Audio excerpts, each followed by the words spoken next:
Here is James Cameron.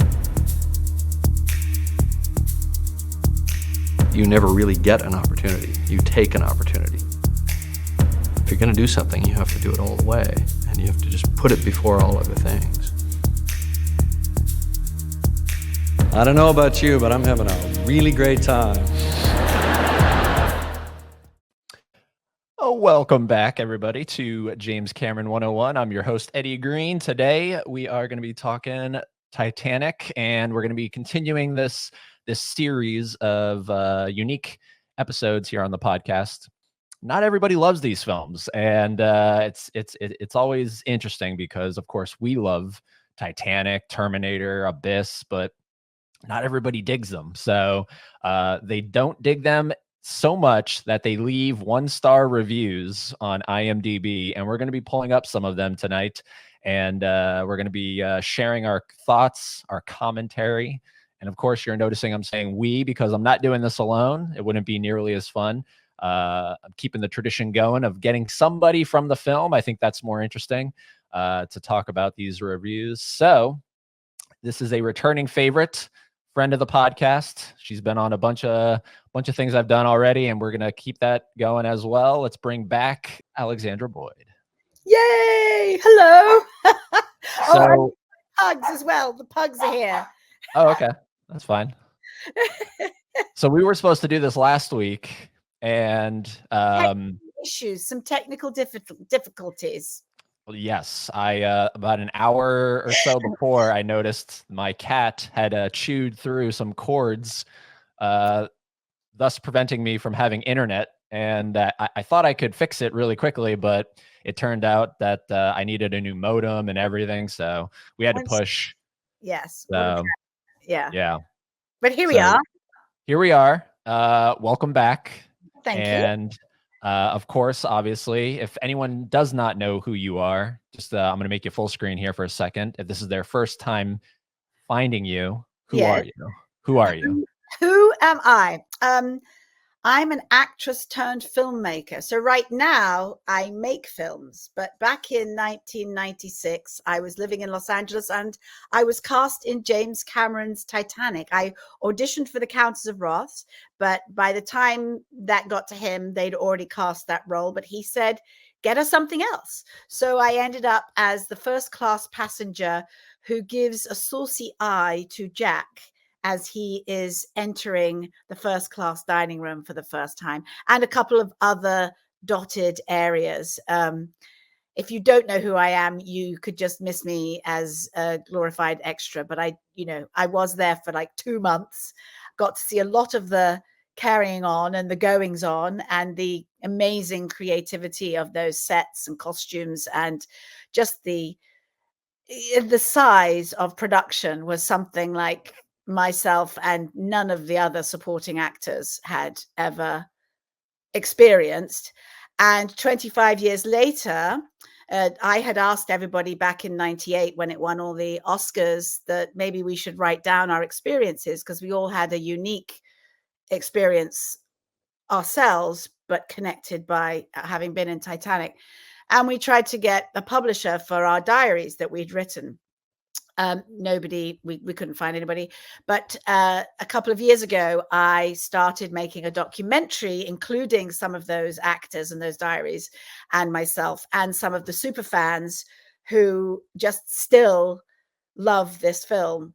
And it's called Ship of Dreams, Titanic Movie Diaries. It's a beautiful companion piece to James Cameron's Titanic because we all have a connection to it. It's a love letter to Jim, to the story, to the tragedy of Titanic, and to films, and why we love the movies so much, and why they move us, and why they continue to move us, and why we continue to love making them and going to see them. Yeah, IMDb reviews. Yeah, go on. Without further ado, let's dig in, because you've kept these are surprising. Can I also caveat this whole conversation with, and I think this is well known, is that when we were making the film, we were given the information that this film was going to sink like the ship, that Jim had gone way over everything, budget, ambition. He just literally overreached himself on every level. And make sure you cash your paycheck and just enjoy it while you can. It'll be a fun little dinner party conversation to say you were in the next Waterworld, because Waterworld, remember, had been a huge flop for Kevin Costner, and we were going the same way.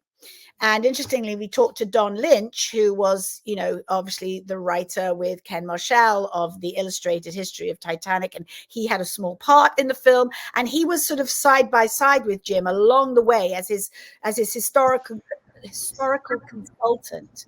And he pushed back on me. He said, no, nobody ever, no, that was all just media chit chat, and we never thought that. And I thought, oh, Don, you were inside the inner circle. They kept you away from the truth, which was what really, you know, I went back to Los Angeles at one point and had lunch with an actor that I'd worked with on another film. And, oh, how's it going?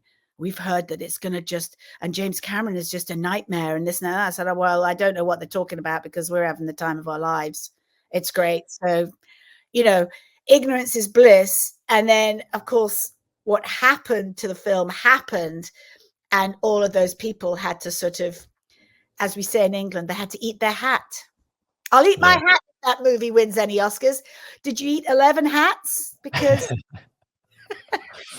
well, you know what's funny? You mentioned about you not being able to understand where people are saying he's kind of a hard director to work with. Literally last night, for some reason, I don't know why, I was like, I want to watch, because right before the film premiered, Cameron went on Howard Stern's show, and he did a 30-minute interview with Howard Stern. And if no one knows who Howard Stern is, he is sort of, especially back in the day, he was more of like a shock kind of guy. yes. And he was like, he had no inhibition. Like he would ask you any question, and it was amazing. Cameron even was like, I want to do this. So he brought that up. He said, you know, I've heard that you're sort of like a prick on set. and Cameron was like, well, never to the actors, because you have to form this bond with the actors. So it's funny that you say that, because now that's fresh in my head that, yeah, he might have been a prick, but never to the actors. And in fact, my experience went a step further. So yes, so he was super charming to us. He was, you know, especially the ladies, we had long gloves on, and you'd enter and he'd take your hand and kiss the back of your hand, and, you know, because we all were in this sort of Edwardian mode. And I did hear that he was really hard on the crew, because he can do everything, almost everything they can do. He can work the camera. He knows about lighting. He's a multi-hyphenate. What's the word? The poly something or othery thing that you teach yourself. I don't know. He never went to film school, so he taught himself. And somebody will make a comment and enlighten me what that word is, or it'll come back to me in 10 minutes, but it doesn't matter. But at the cast and crew screening, there were so many of us, it took up 2 cinemas in Century City in Los Angeles. And afterwards, we all went back to 20th Century Fox, to a huge studio where they'd put tables and chairs and everything, so everybody could just, you know, enjoy a party. And I wanted my photograph taken with Jim. And so I asked my friend, would you take, we go over there, would you take a photograph with me? And of me. And he was chatting to some of his VFX guys, you know, little nerdy guys. They were really deep in conversation about how it all turned out on the big screen and so forth. And I said, Jim, can I have, I decided I was going to be really calm and well done, because I was super blown away. We had no idea. Being in that film, you had no idea at the time the you know, the impact the film was going to make on you when you actually saw it all sewn together. He turned around. Of course, he remembers everybody, because he's one of those people. He remembered me. And he said, so what did you think? And I just went off on one. It was amazing. And this bit, and when the ship goes up and the propellers and the this and that, I just couldn't. He said, look at you. You can't hold back, can you? I said, that's what you actors do. I said, me hold back? You didn't hold back. They kept telling you to stop spending the money. You put your own money in there. You know, I was realizing at the age of 34 or something, what it took to be a director, because I've now experienced that myself. You cannot hold back. You have to keep going. And he sort of charmingly laughed at me, and I sort of felt like a fool because I was so genuinely overcome with having seen the film for the first time. And then we had our photograph taken, which I still have, and that was that. But he recognized, the actor's toolbox is to be able to express at literally at the drop of a hat, or at something that's genuinely moving and exciting.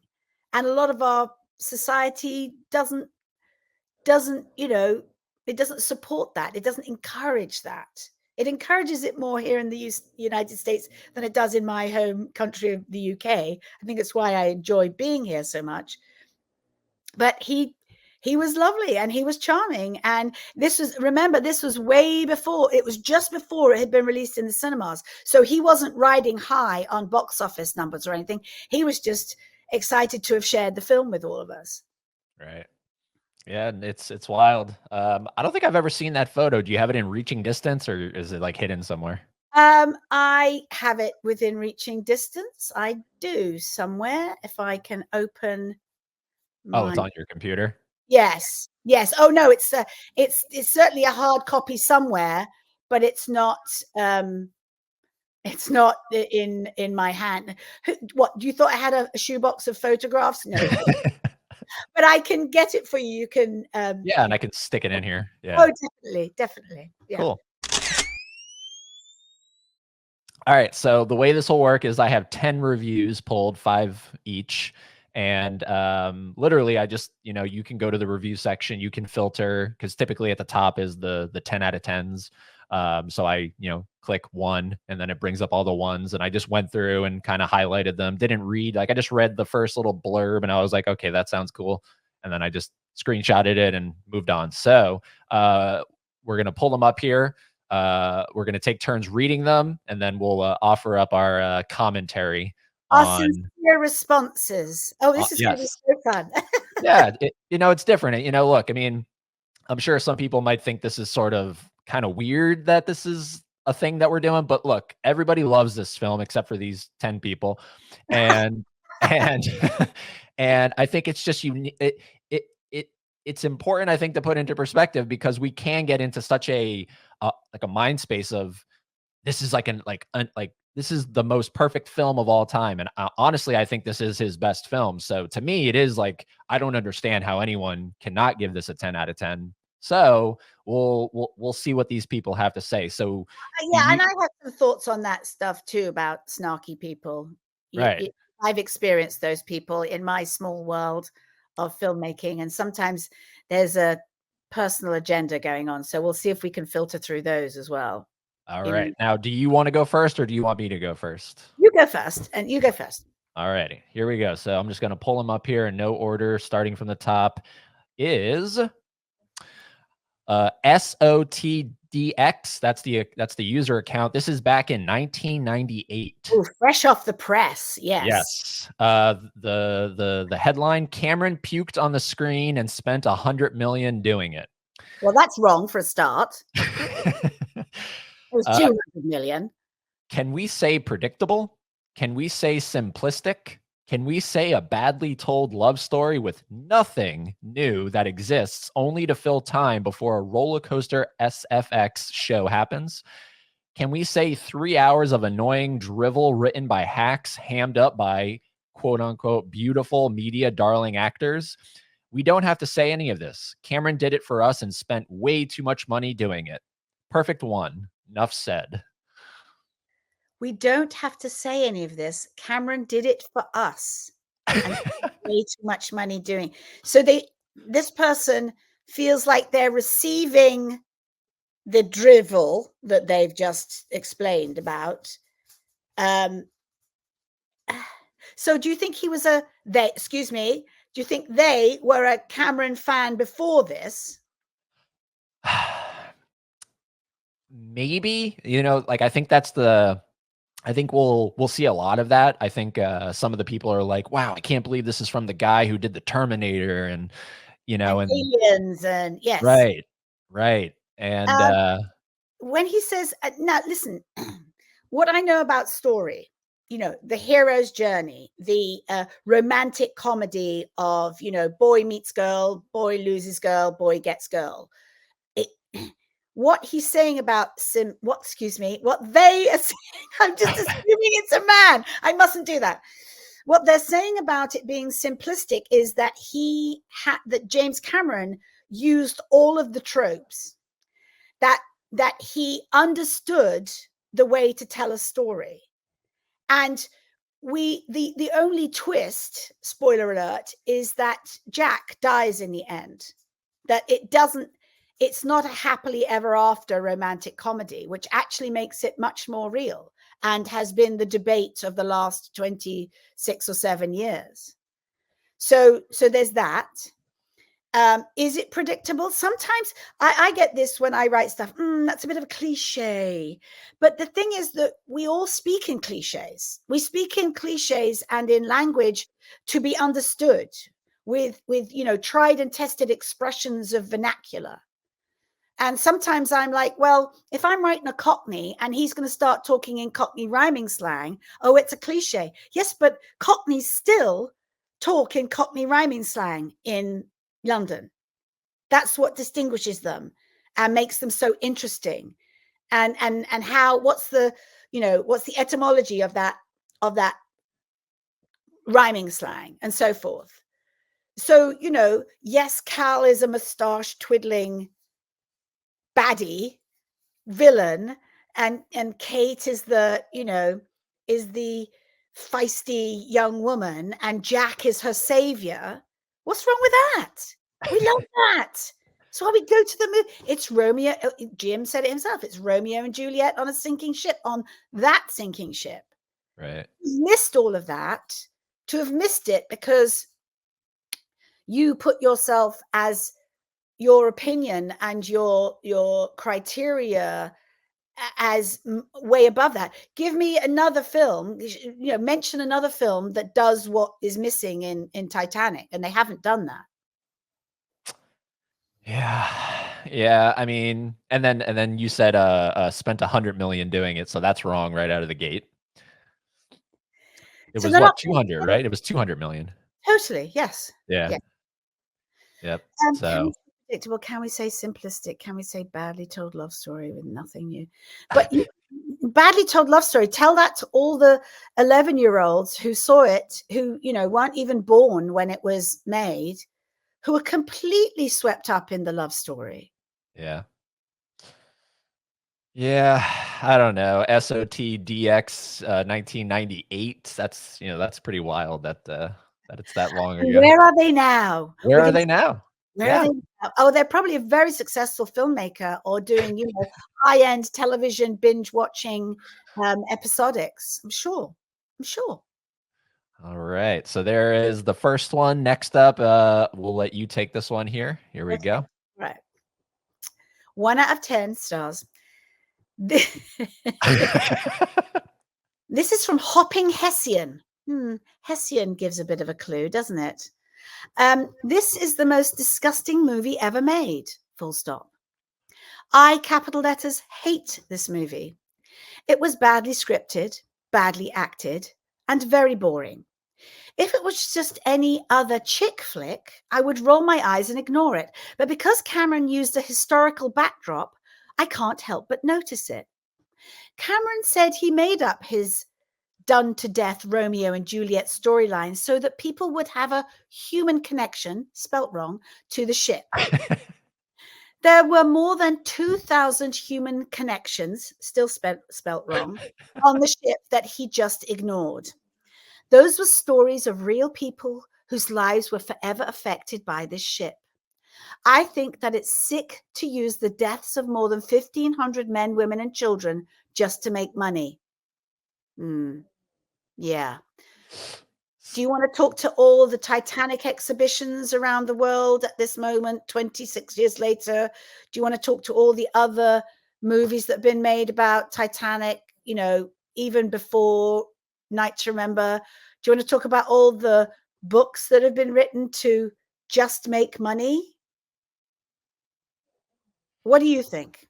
Um, so okay, so badly scripted, badly acted, very boring. Badly scripted. I mean, I don't think that, and I think even Cameron would say this, that it's really not. I don't know that that's ever been his real strong suit. So the script never really stuck out to me. It's just the movie is so epic that the actual script, and I don't even know, was it nominated for best original Was screenplay or one of the few nominations that didn't. It was Leo and the script that didn't win, and okay. I don't know why. With Jim's reach and Jim's community of top-notch creatives, that he couldn't have somebody script doctor that for him. And some of the lines now are just they're jokey lines and everyone waits for them, and but I think he could have done better on that, but maybe that wasn't a priority. Which it should be, because that's the first point. And I have to say, when I first I got to set and they gave me the script, I was like, and I'd done all my research about, I'd only researched the real people. Anything available to me was, none of it was fictional. It was all factual. And I was quite disappointed that there weren't more stories about some of the the more significant people on board. And I really didn't like reading about these two people who didn't exist on the story. But you look now at the thread, they show us, the Jack and Rose story shows us the entire ship, the interior and the exterior, and then we watch the ship sink through their experience and through their eyes. And you don't get to pick one person, one real person on Titanic and get that scope. So actually, whether he knew what he was doing with the Romeo and Juliet story or not, he got to walk them through even down in the boiler room, right? Right. Even seeing the chips of ice come off the iceberg on the deck after it hit. All that stuff, they are our eyes and ears and experience of that ship from Right. launch to sinking. So yeah, it worked, but he knew it, or he took a gamble on it working, and boy does it. Because It the does. fans I've spoken to who were young were like, it took me a while. I had to realize that it was actually based on a true story. And then they go and find out about the history of Titanic. They're Right. taken up with the moviness of the romantic story, this epic romantic story, and then they go further. So it's I say it all the time. It's the gateway drug to learning all about Titanic herself. It is, and I think he also realized that this wasn't the first movie ever made about Titanic, and there's plenty of other films that you can look at that don't really feature. I mean, there are fake characters, but more of those other movies, I guess, focus, on the real people that existed on the ship. So he felt, okay, I'll still do that. I'll still feature those real people, but I'm gonna, at the center of this has to be a real deep kind of connection of a story that everybody is gonna care about, and that's why we got the Romeo and Juliet thing. And like you said, I think it's literally the perfect gateway into, okay, I love this thing. Let me find out more about it. And Yeah. it's only grown ever since 1997, and now we have the internet. So if someone watches it for the first time this past year for the 25th, they're gonna deep dive into this and get addicted to it. So I don't I I understand where this person's coming from with the whole 1,500 men, women, and children, and where's their stories, and that would take 5 movies to feature everybody's story. And Well, and we've often said too that if Jim had made this project now, it would have been a 10-episode limited series on Netflix. He'd have exactly. got to delve and go down all those rabbit holes of all those people. He could have given an episode to each person, from third class all the way up to first class and the crew. And that would have been fantastic. It would have been fabulous to really understand the backstory of those people who survived or died. And the other thing is too, when you learn about script writing and you're basing it on true stories. I've written a number of scripts about real people. I love real stories because you can't, when you say, God, that's, that would never happen. Yes, it did, because it really did. Truth is stranger than fiction. You always never let the truth get in the way of a good story. So there's always a moment when you massage the truth into something that's more interesting, because sometimes the truth is it's a bit bland, or it takes too long. You have to condense everything into 90 minutes or 2 hours and 35 minutes or whatever Titanic is. You don't get the luxury of watching it play out in real time. You get the luxury of the payoff much sooner. And sometimes the filmmaker or the screenwriter has to take a few liberties. And he took that one, and it's going to piss people off. And the very boring, totally incorrect. It's not boring at all. It's one of the most thrilling movies I think ever. And that's even on cassette 1. I think cassette 1 is still very, very interesting. And then of course, cassette 2 is, that's just one of the most thrilling thrill rides I think ever put on screen. The minute the iceberg hits and the music starts going, dun, dun, dun, dun, dun, dun, it's like, game on, here we go, we're going down. Yes, but I'm laughing, but it is thrilling. It's thrilling. Yeah, but I do want to just make one note that this was not the first time this was ever put on screen. Literally, I think 30 days after, an actual survivor made I think a 10-minute short that's like now lost media. So that's the first ever, and it's years since. The thing that came to my mind is, I don't know if you remember the Oliver Stone film, World Trade Center. That came out like 5 years after 9/11 happened. Talk about too soon. Like the one with Nicolas Cage where he played the firefighter that went into the... Yeah. Talk about too soon. So, that's maybe where this could be applied to. This is the most disgusting movie ever made, because that's 5 years or so after a really tragic event. Like a money-making venture on the deaths and a tragedy of somebody. But right. I don't know. It costs a lot of money to make movies. You do hope to make your money back. You just didn't expect to make $1 billion at the box office. Yeah. But at least there's years and years and decades between the actual tragedy and Cameron's story. So hopefully this person, Hopping Hessian, they copied and pasted this on Night to Remember and Titanic with Barbara Stanwyck. But Night to Remember is not badly scripted or badly acted or very boring. I think it totally still stands up. I watched it again recently, and it's not as detailed. It can't be, and it wasn't, but it was still pretty believable and pretty amazing for the time it was made. Have you seen this the Barbara Stanwyck one? It's just literally called Titanic. No, I might have seen it, on Sunday afternoon television when I was younger, but I don't remember seeing it. No. Yeah, that one. If I had to pick one, I'm not a fan of either Night to Remember or that Titanic. I guess I would pick Night to Remember. That one with Barbara that's a doozy, I think.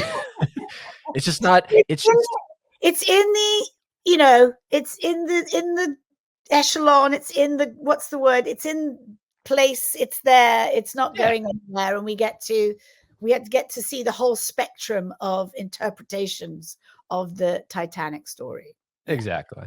So Hopping Hessian from December 2nd, 2000. We both disagree with you. We're going to disagree with all these reviews. Yeah, because the proof is already there, right? Right. So let's see. Next up is Ben YJR. This is a little long, so I'll try my best here. Lame. This movie is kind of lame. Spelled wrong. I'll write here some of the biggest mistakes of the movies. Thank you. Oh, okay. Of the movie. YOY is one of the people getting on the lifeboats wearing a digital watch. Well spotted. I doubt it, but well spotted. Surely they weren't around in 1912. Young Rose has green eyes, but old Rose has blue eyes.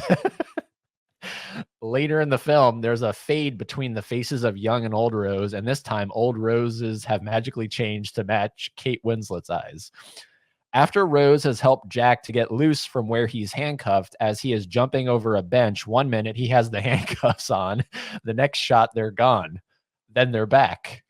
After Rose breaks Jack's handcuffs below decks and both race down the hallways outrunning the rising water, Rose is clearly wearing white sneakers, yet she is seen 30 seconds later wearing period shoes when Jack retrieves the gate key that the crewmen drop beneath the rising water. There are too many of them, so I'll, spelled wrong, stop here. If you're going to see a movie, don't go and see Titanic.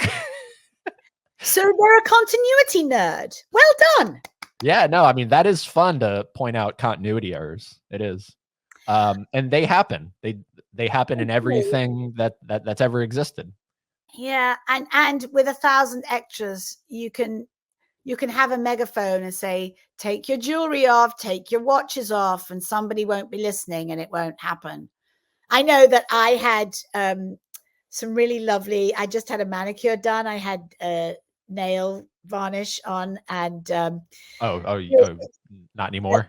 No, on the day we were going on the getting on the ship and I was in makeup and we were ready to go, and the head of makeup went, what you doing? What's that color on your nails, Alexandra? I'm like, oh, I'm wearing gloves, aren't I? She's like, yes, but I got told, it was like being at school, like, what are you wearing? You shouldn't come to work, shouldn't come to school with nail polish on. You know, they were taking care of us. And we also weren't allowed to wear mascara because mascara hadn't been invented. But I did catch Kate one time. We were about to get in the vans to go to set, and she was in the dressing room, in the makeup room, putting on mascara because she couldn't bear it. Oh, wow. So, and our lipstick, our lovely matte MAC lipstick, is all wrong. Our lips are far too strongly painted, I think. But talk to Tina Earnshaw, Oscar winner for makeup on Titanic. You know, those are the things that maybe were not quite in period. But to notice all, that's cute. That's cute that they noticed all the continuity things.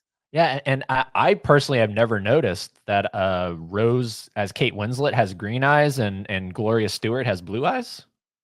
They're kind of fun little facts, aren't they? They're fun little trivia things. Yeah.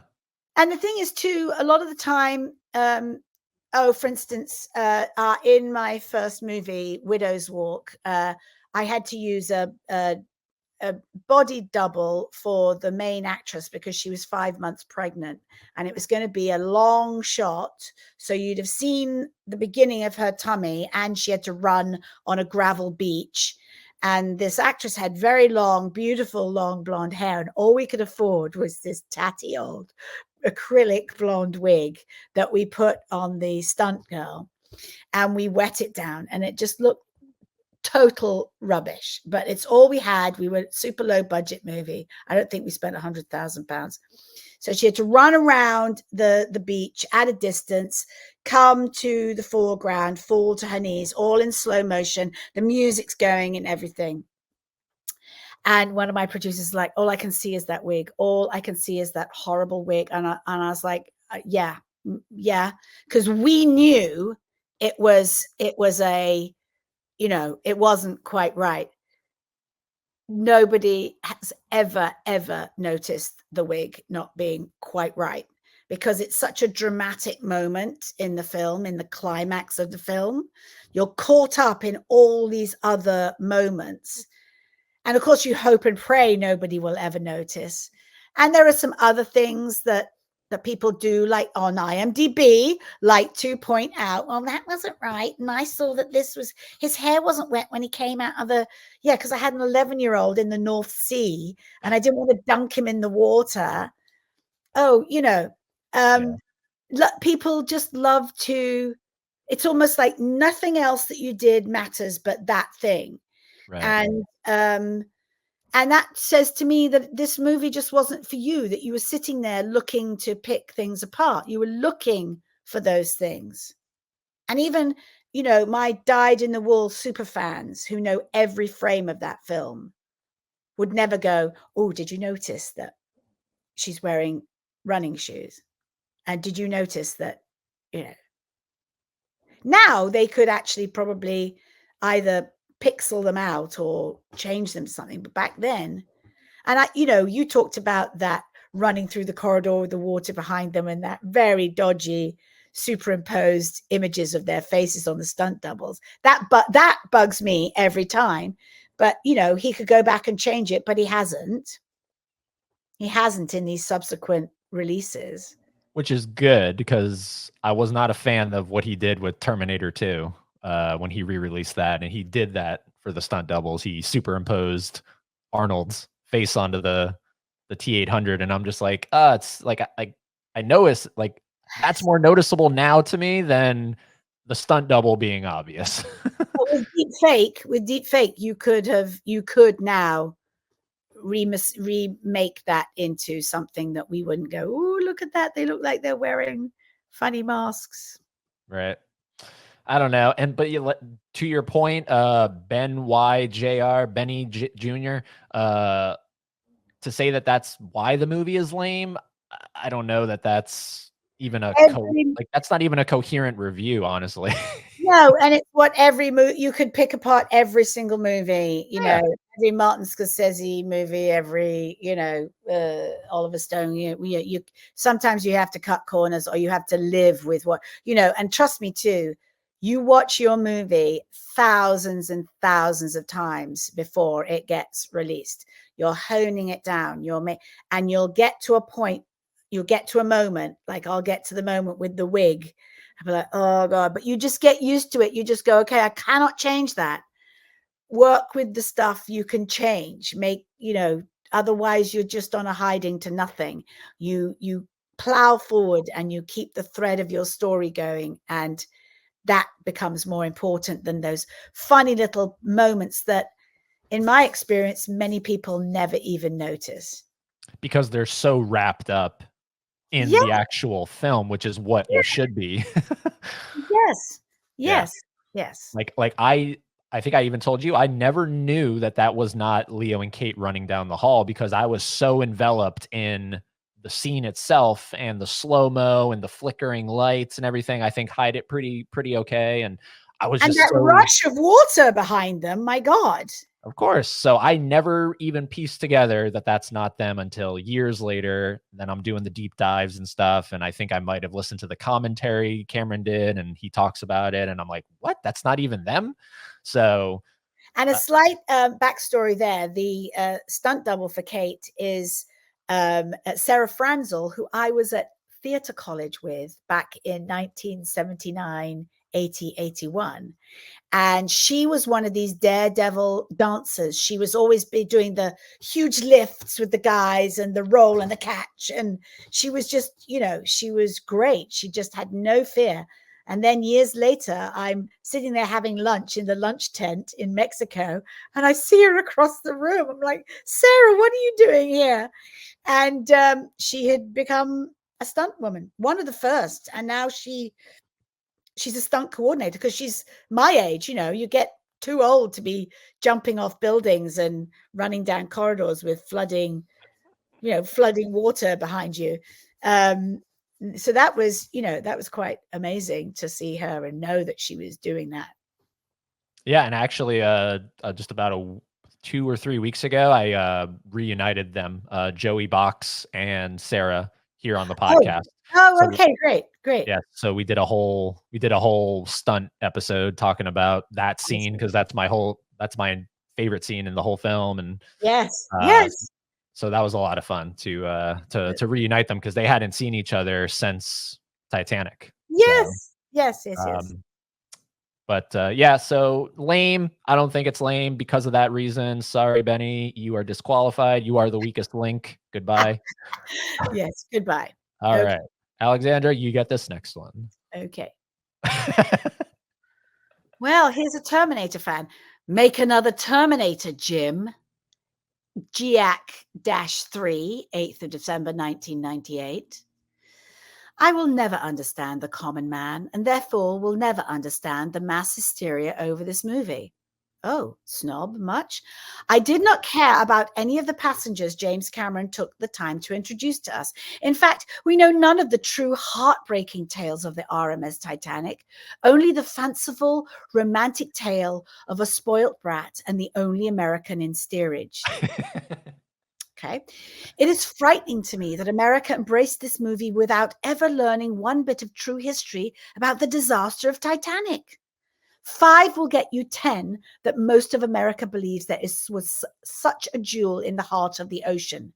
5 will get you 10. What does that mean? I don't know. 5 will get you 10? Okay, maybe we need to find that out. We already know many fools clamored around the graves of anyone known as Jack Dawson. Most offensive. However, are Mr. Cameron's comments at the Oscars without any regard for the 1,523 lives actually lost on the RMS Titanic. Life is not a movie, and love does not conquer all. Well, Wow. in the movies, life is in the movie. And in the movies, love does conquer all. And we know you have to, it's not happily ever after. You have to work at it. You might end up in couples counseling, but you work through it.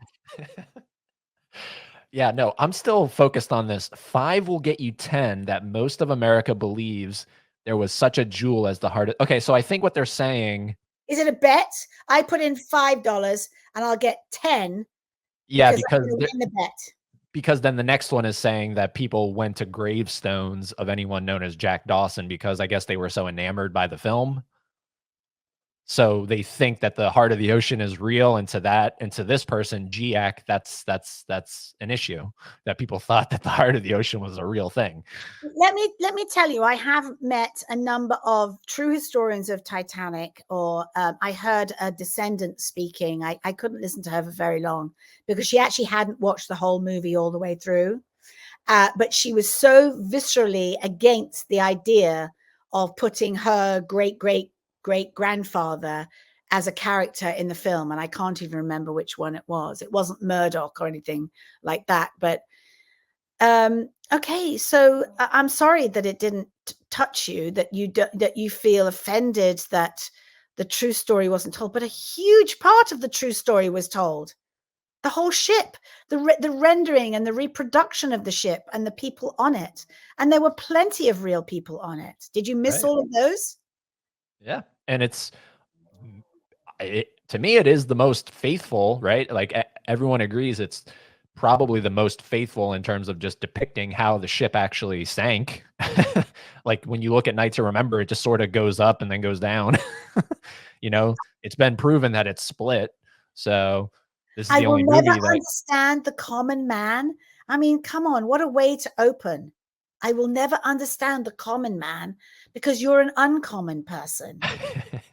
But do you see what I was saying about how this person is probably a huge Terminator fan and they just can't get past the fact that he made this movie because he made all those action films? He should have stuck to science fiction. Yeah. Yep. Well, oh, okay. Well. All right. Sorry. Moving on. Yeah. This next one's shorter. This one is Just Add Water from Key Grippa from March 12th, 2003. Okay, I borrowed that phrase from a person called Red Elvis, but it was too good to ignore for this formulaic recipe. Mix together a bunch of cliches: boy meets girl, boat meets iceberg. I didn't know that was a cliche. Add social and ethnic stereotypes by the shovel. Stir in a heap of stodgy. I've never heard that word, stodgy. I've heard dodgy. Stodgy is an English word, stodgy. Yeah. Oh, so like, what does it mean? Like a thick porridge. It's like really difficult to stir. It's all thick and unmalleable. Oh, okay. A heap of stodgy dialogue and a lot of very good and expensive special effects. Add 1 million gallons of salty water, and what do you get? A mess that will make you nauseous. Well, he did say a lot of very good, expensive special effects, so there's that. Just add water, like a cake mix. Well, we couldn't have sunk the Titanic without all that salty water. Right, right. Um, It's really not a cliche, the boat meets iceberg. I can't get past that. That's not a cliche. Unless you're making a cliche of all the other Titanic films where you could have maybe have it hit something else. So Right. you did a cliche.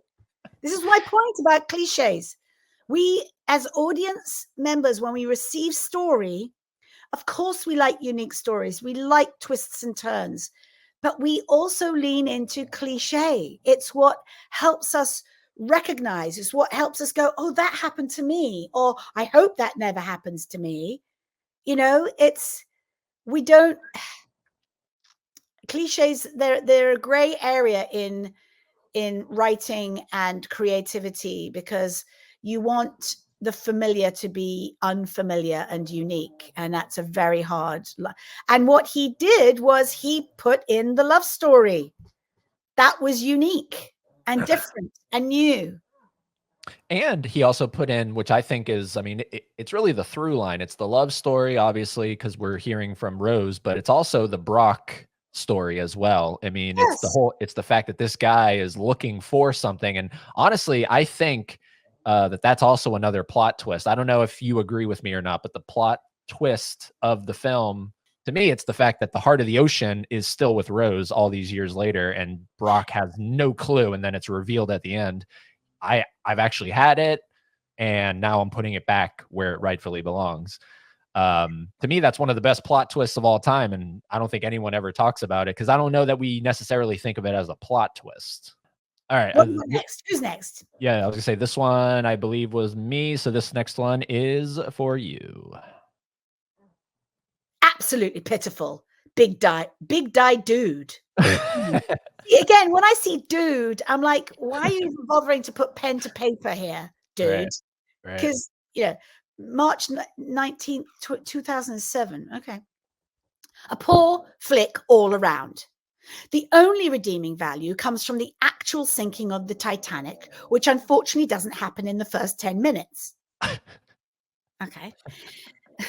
There's a ship, hit an iceberg, it's sunk, end of story. It'll be a very short film. We do get to watch a pathetic love story between Jack and Rose. Actually, more like a molestation by Rose, since Jack appears to be approximately 12 years old. Very creepy. Oh, yeah. Horribly casted. I forgot. I can't believe I let my wife talk me into seeing this one when it came out. Let this be a lesson to you all. Cameron is definitely a second-rate director and a questionable human being to boot. Brackets, just ask Linda Hamilton. To sum it up, run far and fast from this film. It will only disappoint you. I give it 1 out of 10. Awful is about right. Okay, so let's focus on because I mean, some people I guess really do have an issue with the age difference of Jack and Rose, but I didn't know that it was that different. Like I thought he was like maybe early 20s and she is what, 16 or something? Oh, in 17? the story, yes. Yeah, Yes. yeah, yeah. Yes. Yeah. So she's very young to be falling for a 21-year-old. Right, right. And I mean, But to everyone some thinks people, she looked too old. I've never thought that. no, I never did either. And to some people that probably seems problematic. And again, it's also, we have to keep in mind it's set in 1912. Things were definitely a lot different in 1912 than they are in 2007 when this review was written. Well, he's being hyperbolic when he says approximately 12 years old. He just means he looks very young. He doesn't, Yeah, no. he behaves like a 17-year-old, I think. So they actually could be much closer in age. Right. But he's also seen a bit of the world. So, you know, traveled around and lived on his wits. So he probably was about 21 or 22. And then Cameron is a second-rate director and a questionable human being. Ask Linda Hamilton. So that was a dig. He's going personal now over somebody's marriage that didn't work out. Right, right.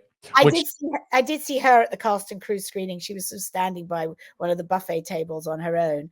And I don't know where this photograph is, but I asked if I could have a photograph with her.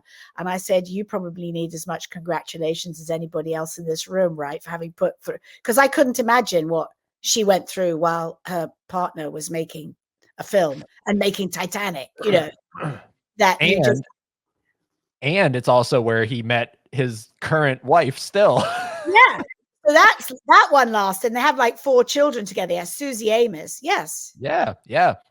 And I had Gary DeLellis on the Yes. podcast, and I forget how it got brought up, but he said, "Oh, we all knew what was going on with Jim and Susie at that point." And I was like, "Really?" Like it was already it was happening on set, and he was like, "Oh yeah, oh yeah." And when did they have the time? I was like, "Wow, okay." I Oh thought yeah, it. oh Eddie, there were plenty of shenanigans. Don't get me started. I can't. Oh geez. Oh, Oh plenty. boy. Yeah. Well, you know, I mean, again, back to that Howard Stern interview, they asked him about Linda Hamilton, and this was right before the movie came out, and he was like, "Oh yeah, we're in this for the long haul." Nice cover up. Yeah. So with all this information in my head, I watched that last night, and I was like, all right, Cameron, you know, you're my favorite filmmaker of all time, but I mean, you know, I'm sure you've done some questionable things. Humans But and movies, and let me tell you, movies, they suck out your brain and replace it with the movie making brain, and there's very little to no space for anything else. I mean, even making my documentary, Drew, my partner, the other day, he said, and I am kind of a bit bored with hearing about Titanic. I said, well, I'm sorry to hear that, dear, but you know, it's not quite over yet. I do have to keep talking about it for a little bit longer. Just bear with us. Yeah, it's, you know, he has to be patient when I say, you know, you got to leave the room because I'm recording right now, because we're still building a house. So we're in a sort of studio situation. So he has to go outside and make himself busy when he knows I'm recording. But I said, look, it'll become fewer and farther between, and I won't talk about Titanic every day, just maybe once or twice a week, and then it'll be once a month, and then somebody will want me to, you know, it's hard on the other person, especially also Linda at least is in the industry, but my guy's a builder, you know? So, Right. and he said, I don't understand it. He goes, when somebody asks me to build a house, they give me the money and I build the house. You make a movie and you never get paid. I was like, well, when is it going to be finished? And well, it's finished when you run out of money, and then you say it's finished. That's great. Sorry, Yeah, I keep going into far more of my own experiences of this, but no, there are it's great. parallels. There are so many parallels. Oh, there are. Yeah, there are. Big Die Dude, you are the weakest link. Goodbye. Alrighty. A234 Andrew. A234 Andrew, 2002, August 5th. Very overrated. I believe that Titanic is the most overrated movie of all time. You know, a lot of people believe that. Its plot is unoriginal. Boy meets girl, falls in love, heartbreak. Its script is unoriginal, and its acting is mediocre. The only reason it's number one in money is the Titanic's fame and teeny bopper girls that watch it over 30 times in the theater during its release. If everyone only watched it once, it would probably be in 15th or 20th place. At least there can't be a sequel. Spelled wrong. At least there can't be a sequel. Sequel. It's a qual. It's a qual. Sequel. Yeah. Well. Yeah. I mean, I think honestly, there's a bit of the overrated thing, because it becomes overrated because people are so swept up in everything else. So if you're not a Titanic historian or a Titanic fan or a James Cameron fan, or you like other sorts of films, you're like, what's all the fuss about? What is all the fuss about? And I feel like I get to watch a lot of movies that are in September, October, November, December, because I'm a BAFTA member. I'm a voting member of British Academy of Film and Television, which is like our Oscars. So I get to watch these movies before they've been reviewed, before they've done box office or anything. And I get to form my own opinion about this crop of films that all the studios and independents have saved until the end of the year, so they can all be put into the pot for all of the awards coming up at the beginning of the next year. And I saw Titanic. I know I was in it, and I was much more interested in seeing all of the people I'd met, what they were doing, and where they were in the film. And then, the enormity of the film just hit me between the eyes. It was overwhelming and brilliant and unexpected, because my expectations were very low given what we had been told beforehand. So if you've already, like in 2002, you've had 5 or 6 years of listening to people go, oh, this is the best movie of all time. Oh my God, I just love it so much. Oh my God, I've seen it 30 times in the theater. Oh my, you're like, what is all the fuss about then? And you go and you're like, what was all the fuss about? Yeah. Like, nobody likes to be told, oh, you're just going to love this place. You're going to love this restaurant. It's the best food ever. Is it? Don't build it up, because then my expectation is too high, and any failure of the content is going to piss me off. And it's so true with films. Films, some people don't get to see films in their hometown or, online, or the DVD for months after it's won an Oscar or had all this critical acclaim. So you're like, what's all the fuss about? And it can damage the first time viewing of what is probably a very well crafted film. I agree. And I also, he does have Andrew, yeah, he has a point. Teeny Bopper seeing it over 30 times in the theater. I mean, that definitely did help with the fact that it reached the money that it made. And it's even more amazing because it's a 3-hour film. So Yeah. that's always been mind blowing to me that it was able to reach that, because that obviously shortened the amount of screen time it could have at the theater. You can't manufacture that. No amount of money spent on media and posters and interviews with James Cameron, Kate Winslet, it did that. The film did it on its own. Yeah. And didn't it stay in movie theaters for like a year? In those multiplexes, there was always one cinema that had Titanic on the go. Yep. And then the re-releases and here's another caveat. None of us get any money from box office on the 2012 and the 25-year anniversary re-release in cinemas. We don't get a penny from it, because there's nothing in our contract that says, if when this film is re-released in cinemas, you get a cut of the profits, because nobody was re-releasing movies in 1996. Right, because they were still, I mean, now we're in that era where that's because literally running out of stuff. We're running out of things, so now we have to re-release old stuff. Yes. But I still get tiny little checks when it's sold to another television station or relicensed to somebody.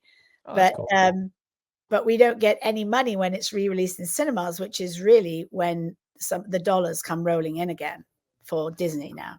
And I had no clue this Howard Stern thing was going to keep popping up here, but he talks about how he made no money on Titanic. He said because Howard was like, wait, hold on, you're stupid. Why are you making no money on this? It's pretty wild. And so, like, does he make money on the re-releases, do you think? I don't know. I mean, I do know that he put like $20 million of his own money in to keep the lights on and the cameras rolling. Wow. And probably gave up his points as well. That's what he's talking about.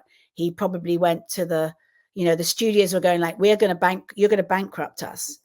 And he's like, okay, what if I give up all of my directing, producing, writing residuals points? That's what he's talking about. Huh. He would have got paid a fee. I don't know.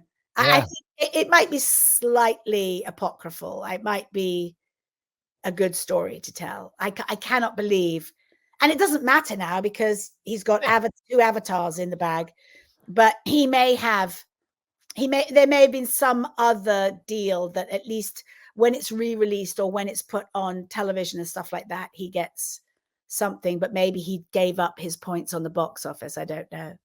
He's doing all right. Oh yeah, no, he's doing great. And he was like, well, I have authorship of the film. And Stern was like, what does that mean?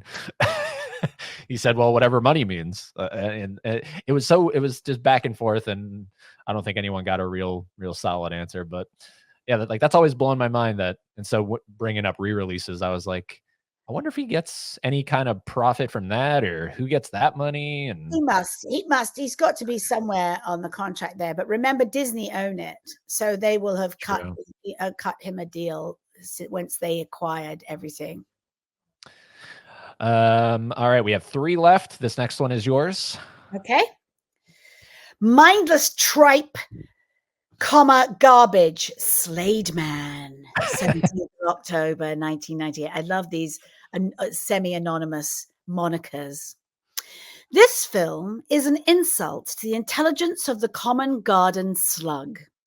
The romance between DiCaprio and Winslet is completely unbelievable, with no real chemistry between the two. The script is complete garbage, crafted solely in the belief that the public is as idiotic as the creator of this film. Wonder who that is. Though the sinking of the ship is well crafted and visually stunning, there is no pity to be felt for the cardboard characters that inhabit this film. The 3 hours or so spent watching this horrible film could be more constructively used watching a paintbrush. The plot is slipshod and centered not on the tremendous agony and suffering those souls lost on the Titanic, but on the self-centered interests of a girl leaving behind her obligation to her family for a 3-day fling with an artist, which is consummated in the back of a car. Oh, God. Horror! My hope is that this film is somehow exposed to the people as the massive dung heap that it is. No, that comma's in the wrong place, so I took a pause. I suggest people who like this inane, insulting piece of garbage view a film of real emotional power that was also crafted from the historical events of the 1910s. I think you need 1912s, but that's okay. All Quiet on the Western Front. Yeah, but that's about the First World War.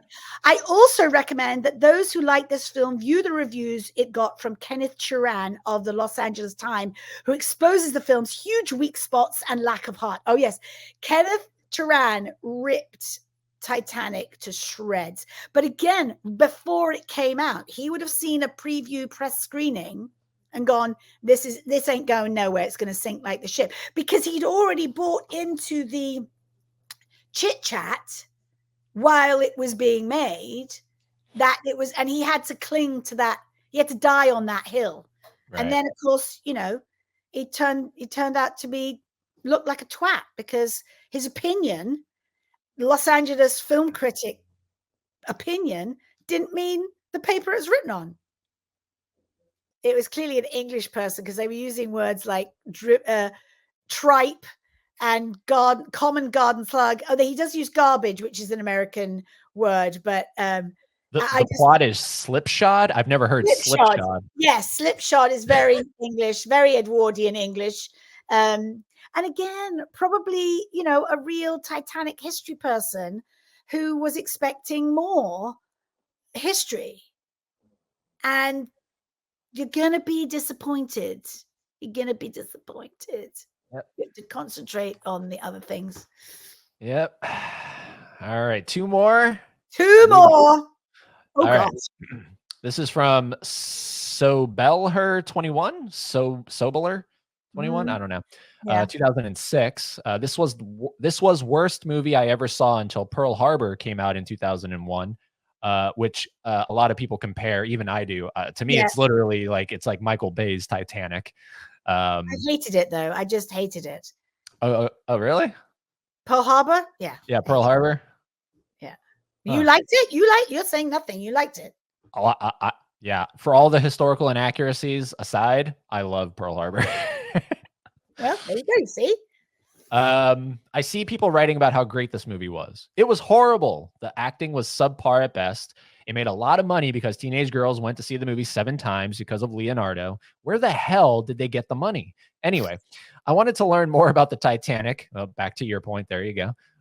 Why it sank, what was running through a lot of people's minds, maybe even a little conspiracy stuff. Conspiracy? I don't know of any conspiracy theories with... Do you know?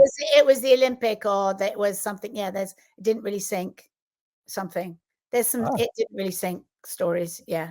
Huh. Talk to all those families who lost loved ones, but yeah, whatever. Right. Does anyone realize that certain people didn't even board the ship because there was a fire on board before it even took off? No, you don't, because all you see is a rich girl falling for a poor boy and he paints her naked. Did that corny junk at least tip you off that the movie was stupid? I did cry in during one scene, though, the scene wherein they showed the water that was filling up the ship. It looked like pool water. I'm thinking this movie made all this money and they couldn't even make the water from the ocean look real. Yes, Unbelievable. it was real salt water from Mexico Beach. Okay, whatever. Go on. That which it is, and which is weird to think, because I also remember thinking certain scenes. I'm like, why does the water look Clean. Yeah, and like it clear. looks like it almost looks like too blue or something. Like it almost looks like something's going on. And I always thought it was like, water from somewhere else. And then I found out they were just pumping it in from the thing. So it is real water, but it just looks that way because of lighting, maybe. Water looks gray or black or brown depending on where it is and what's underneath it.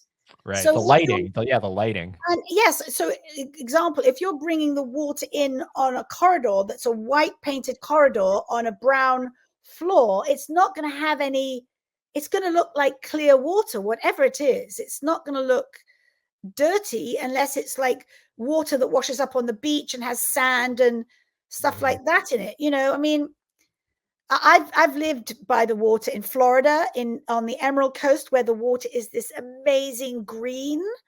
It's like emerald green. It's called the Emerald Coast. And then in Suffolk, where my film was shot, they call it the Le Côte de Brun, the brown coast, because the water's brown. Ugh. And it's not great looking. And then every so often it'll get some surf and so forth. Water is water, but depending on its environment, it will take on that color. Yeah, maybe it looks like they just pumped it in from a faucet. pool. I don't know. Yeah, or a pool. The band played on while the ship sank. Just ridiculous. This was the worst. This was the worst movie until Pearl Harbor outdid it in the nothing to do with reality department. Okay, then you haven't done your research. That's all I can say. You expected something fictional, more fictional, if that's possible, and you didn't get it. Sorry. Oops. Yep. Which there are differing answers on that whole band thing, right? There are people that say they did play, and there are people that saying, no, there was no band going on. What are you talking about? Depends where you were. Some people heard them on the lifeboats. It was calm and the sound would have carried. And some people were probably scrambling for their lives and there was screaming and God knows what going on, or they were at the other end of the ship and they didn't hear it. Totally feasible. But again, for a dramatic piece of movie making, of course you're going to bleed the last song, into all of everybody floating and dying and slow-mo, which makes everything better and more dramatic. Oh, you're going to make that sound, that tune go over that drama. Of course you are. Which I assume it was Cameron's idea, but that idea to not only just have them playing, but to now take that song and now, like you just said, show the old couple in the room as the water's coming in, and Jeanette Goldstein's character reading the bedtime story, and that was just taking that theory of the band playing and upping it, tenfold. Yes. And I stole it in my dramatic action sequence in my film, Widow's Walk, plug again, because I didn't want to, I didn't want that. When all of the drama is going on, I have this beautiful, or the instrumental of a beautiful ballad that actually plays through the credits with the vocal. I just had this beautiful, folky, sort of quiet piano, and it's so solemn while all of this drama is happening, and that juxtaposition is so powerful. And I knew, I've seen it in Titanic and many other movies where you expect, you're telling the audience to make their heart beat, but it beats and gets anxious for the characters much more if the music is pulling it back. And you get the final one here, Alexandra. You get to round us out. Here we go. Okay. Okay. This is from RJS-5. We can't make anything of that, can we? No. The film presents a distortion of the facts. Okay. Here we go. This is a historian, obviously. The movie portrays First Officer William Murdoch in a way that is totally contrary to the truth, but instead suits a particular protagonist position. Propaganda. Propagandist. Yeah. Hang on, let me try that again. But instead suits a particular propagandist position. Okay. This is both immoral and grossly hurtful to Murdoch's descendants. Fair enough. No wonder the Chinese government recommended the movie to their people. It amazes me. I don't know how that connects, but anyway. It amazes me how modern American filmmakers, spelt wrong, seem to delight in tearing down the society and values they have grown up in. The film is an insult to all those passengers and crew who showed such tremendous courage in the face of a horrific death. In reality, it was not two 90s style teenagers who were the heroes of the Titanic. I don't think Jack and Rose are the heroes. No, yeah. So they're the main characters. They're the main characters. Yeah. That your Rose's character is heroic, and that she overcomes all of the obstacles thrown in front of her. But I don't think it takes away from the heroic actions of the people involved in that sinking in the portrayal of the movie. And I do think, because you said good point, I do think even Cameron is maybe a little regretful of the whole Murdoch thing. Maybe a little regretful. I don't know where that came from and why you would do it, and why you wouldn't maybe just pick a random unnamed person to. I know it has to be crew, and he was stressed, and there's actually no. There's no story build up enough for me to see him want to commit suicide at that moment, or any of those officers. Right. He saved a lot of people. He got a lot of people on those boats. And what, he's getting pushed to the edge, literally over the edge, by Cal Hockley because he offered him money to put him on a lifeboat. It serves to go, to throw the money back at him. Your money can't save you now. That's a good point. It's a really strong point. But to drive him to suicide just seems really odd. It does. And maybe 26 years ago, James Cameron was playing into all those tropes and looking at the stress and everything. And nowadays, because we are so much more aware of mental health and what literally drives people to unimaginable places, that he would have been more empathetic about that, especially as it didn't actually happen. Right. Can I also say that nobody thought we'd still be talking about this film 28 years later when he shot it? He thought he was putting in a dramatic moment of a dramatic film, and that he never imagined people would pick it apart and put it back together in the way that we do. Which is sort of interesting to me, because at this point he was Cameron. Like it's one thing when you look at something like Aliens or even your favorite, The Abyss. He was still, when you hear people talk about those makings of those films, they'll refer to him as, oh, he wasn't Cameron yet. He was still kind of trying to figure out. By the time he makes Titanic, he has Terminator 2 in his he has True Lies. T2 3D, Battle Across Time, he was, semi-involved with the Universal thing. So he was Cameron. So it's weird that he might have thought no one's really going to care about this. And again, it speaks to the fact that he didn't run that script by quite enough people. Like, I wouldn't guess that John Landau is a creative producer in so much as he didn't lean into his ear and go, Jim, I think or just cut that scene, shoot it, but cut it. Don't let it make the final edit. We don't need it. And that's what I value from my producers when we go into the edit room, their feedback. It's a group. It's a lot of collaboration, a lot of give and take and compromise to get the best without making it milk toast. And I don't think Cameron is that kind of a director. He's an auteur, and he's like, this is what I've written, this is what I've shot, this is what's staying in. And there weren't creatives by his side going, have you thought about maybe this and that? Either nobody felt they could say it, or nobody had the creative chops to step in and do that. That's all I can imagine. Yeah. Yeah. And it shows in Avatar as well. I think there's extraneous stuff in Avatar that could be weeded out to make a more streamlined story and film. But you spent all this money on mocap, and Kate Winslet learned to, hold her breath for 7 minutes, and Sigourney Weaver is playing a 14-year-old.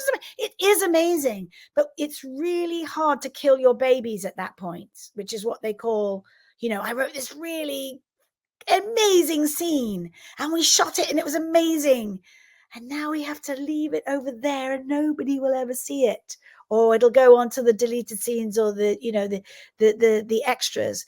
It's really hard, and if you're so powerful within your filmmaking world, it's hard to listen to maybe other people. But then I've worked with filmmakers or spoken to filmmakers. Bryan Cranston and I played husband and wife in a silly little movie about 25 years ago. And then he went on to be super famous, and he was telling me about Breaking Bad and some of them, the cost cutting corners they had to make. They had to, there wasn't $15,000 to bring a Doberman in from Los Angeles with a Wrangler to do this one scene when Jesse falls into a locked place and the guard dog was supposed to get him. That was what was written. But actually what happens is he falls into the Randy can. He falls through the roof. He jumps on the roof and he falls into the Randy can. So he's in blue goo up to his waist, right? That's what they ended up doing because the cost of the dog was too much, the Doberman. And, they sat around, right? Now somebody said, why doesn't he just fall in the Randy can? That'll be much funnier. The best idea wins. Oh my God, that's a much better idea. It's much funnier, right?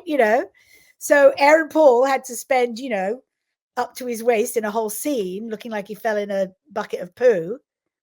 But you do it because it's either a financial choice or it's actually a much better idea. Mm-hmm. Doesn't matter who comes up with it. Yeah. Yeah. It's wild. And I don't know.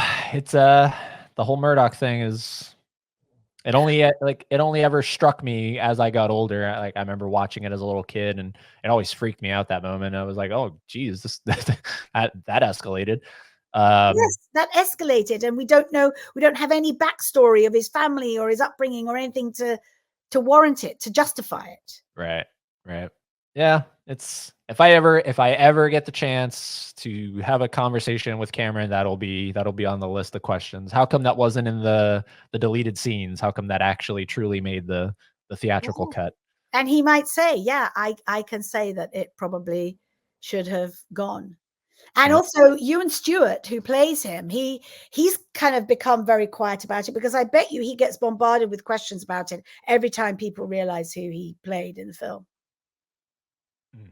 And he, you go on, you act, you keep doing other jobs, Titanic doesn't define you as a person or a career. And I think he keeps a low profile because of that. I don't know. I met him several times. I got to know him in the bar of the Real Del Mar because he would sing these amazing Scottish folk songs along with Ewan Griffith and Brian Walsh, who plays the pipes. He would bring his pipes to the bar and play. And we were like in third class, we'd all like go around the room and somebody'd sing a song. And I remember Ewan specifically singing some really lovely songs. He had us all gripped, Well, did you have fun reading these? Totally fun. I mean, it's really hard reading bad reviews because it's like everything everybody says. You forget every positive, wonderful thing because one person said your thing was shit. You go, oh, I thought it was shit. But no one pointed out First Class Woman. So nobody questioned my eyebrow. No one pointed it out. So you are safe. You are not the reason why this movie to these 10 people sucks. So, oh, you know what? As we say, movies are like, opinions are like noses. Everybody's got one. So you just have to roll with it. And I'm sure James Cameron doesn't give a jot. Oh no. Let us know where. I'll have the links down below, but let us know where we can find Ship of Dreams and Widow's Walk.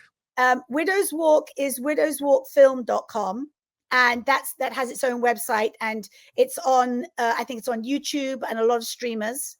And then Ship of Dreams is shipofdreamsfilm.com, and there's a trailer there, and very soon we will be posting where you can see it in its entirety. But also be sure to subscribe for updates, because we'll be sending out newsletters, and it's open here now and you can watch it there now. So it's coming, I promise. And of course, Titanic Talk on YouTube, Spotify. And also we've put all of season 1 on Patreon now. So season 2 is up there, and then the season 1 is on Patreon. It's going to kind of keep it in its one little place there for people to find. And season 3? Season 3 might be little specials and little live streams, and we can't tell. Nelson's writing a Titanic book, so we'll definitely be up and running for that. And certainly there are some people on a list that we haven't spoken to that we'd like to add. But for now, we're taking a hiatus because we've got lots of other things, to put our energies into. Right. But thank you, Eddie. What a joy. What fun. Thank you so much for inviting me. Of course. Thank you for wanting to do this. Here's my cat who was eating all the cords. Thank you for doing it. And like I tell everybody, go watch Titanic and leave a 10 out of 10 review, please. Please.